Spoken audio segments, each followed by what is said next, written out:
bisobanura kuba umunyarwanda utazi gutandukanya filime na komedi n'ibintu bya nyabyo nyite.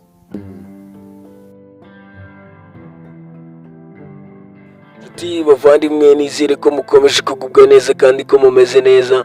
Nizere ko ibintu ari uburyohe, nizere ko mwaramukanye amahoro, mumeze neza. Uyu munsi ntabwo turagaruka ku mateka y'ibyamamare, ahubwo nanone turaza kurebera hamwe ati se ni iki kiri kuvugwa ku mbuga nkoranyambaga hirya no hino zigiye zitandukanye.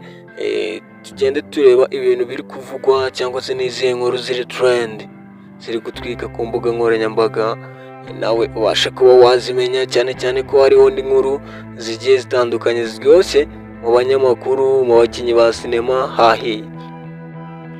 Uyu munsi turakugarukira ku nkuru abantu bose bari kugenda bareba, cyangwa se inkuru ziri kuvugwa ku mbuga nkoranyambaga. Nanone abanyamakuru nta yindi nkuru ihari, muri sinema nta yindi nkuru ihari.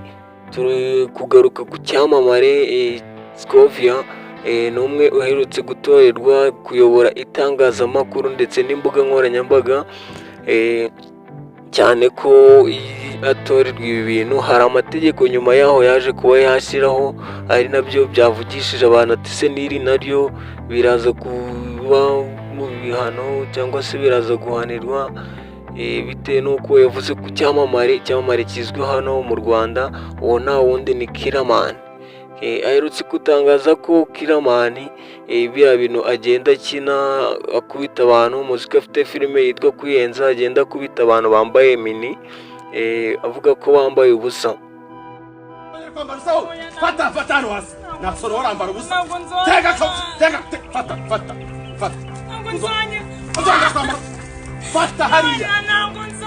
Scovia aherutse gutangaza ko ibi ngibi Kiramani akina bishobora kugira ingaruka ku bantu, nko kuba hari umuntu wamureba akamukunda, akaba nawe yagendera muri uwo mujyo, akaba yahura n'umuntu ku muhanda yambaye kamini akaba yamukubita.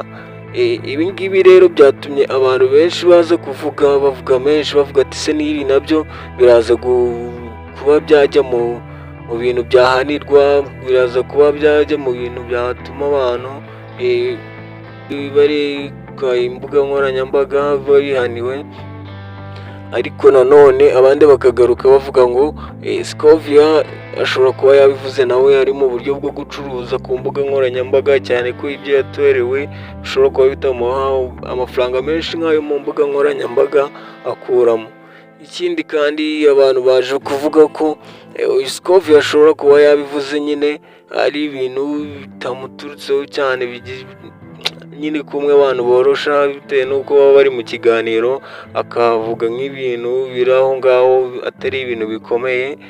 Gusa nanone ari ibintu yakagombye kuvuga azi ko biragira ingaruka, cyane ko nubwo avuga ko adashaka kwamamara kuba icyamamare, na n'ubu ngubu ari icyamamare cyane, kandi avuga ari kijyana bitewe n'ahantu agahagaze cyangwa se urwego ahagazemo. Intuza yitwa nde? Kiramani. Mu by'ukuri nagenda hari abana mu byaro bamwigana bigize gutya nawe mukuru. Noneho agakubita umukobwa ngo wambaye ijipo ngufi ngo bambaye ubusa ngo akabakubita. Ibi bintu uyu mubyeyi Mutesi Scovia yatangaje byavugishije abantu benshi ku mbuga nkoranyambaga, nk'uko nagiye mbikubwira.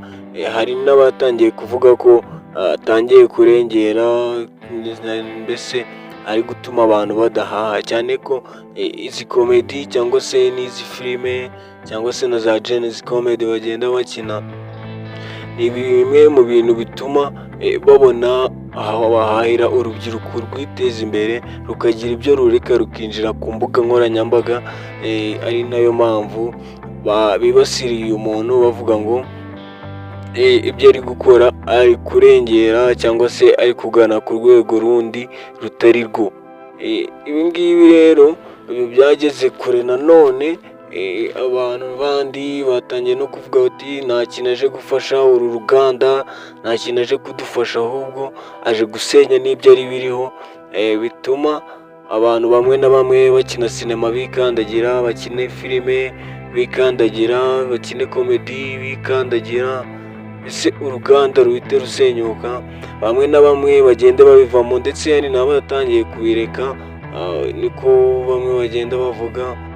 Ibi bintu uyu mubyeyi yavuze, nyir'ubwite cyangwa se nyiri kubivugwaho hari icyo yaje kuba yatangaza, avuga ko uko ari gushaka amaronko nawe ari gushaka amaronko, avuga ko nyine ibintu byose akina twakagombye kujya tubifatiramo isomo ahubwo aho kubigira ikibazo, cyane ko ari umuco w'abanyarwanda nanone wo kwambara, ni umuco w'abanyarwanda kandi nanone bigabanye irari ku bagabo, nanone bitume abantu bagaruka mu murongo, ndetse abatanga n'inama ku bantu bafata komedi nk'ibintu biri seriye, ahubwo aho kuhakuramo isomo bakagira ibyo bashyiramo bindi buririraho. Avuga ko ibi ngibi bitagakwiye, bagagombye gufatiramo isomo. nk'aho ari injiji nyine batarasobanura kuba umunyarwanda utazi gutandukanya filime na komedi n'ibintu bya nyabyo nyine. Ubu noneho ko nyine nkubita abansabiki nyine nabo bajya babyigana mu bwoko kubita abanisi, ariko nanone nawe aje kuvuga ko gukina komedi ndetse na filime, uyu mugore cyangwa se uyu muntu yakagombye kuba bizi kubitandukanya, cyane ko nanone byose birigisha, ahubwo biterwa n'uko umuntu yaba abifashe. Avuga ko isura akinana muri iriya ntuza atari afite no mu buzima busanzwe, ahubwo nanone ari kugira ngo yisanishe n'ibyo akina kandi bihe isomo n'abandi. Reka nshuti dusubikire ikiganiro hano cya Kiramani ndetse na Scovia cyavugishije abantu benshi. Icyo usabwa nta kindi kugira ngo dukurikirane igihe cyose ni subscribe, ugakanda no kunzogera, dukubite like cyangwa se duhe like kugira ngo twereke ko ibyo dukora wabikunze. Tera na comment nta kibazo, sharing inshuti zawe ndetse n'abavandimwe, mubana mu magroupe ndetse n'ahandi ku mbuga nkoranyambaga zawe, uhereze n'abandi bagira icyo bamenya inshuti zawe.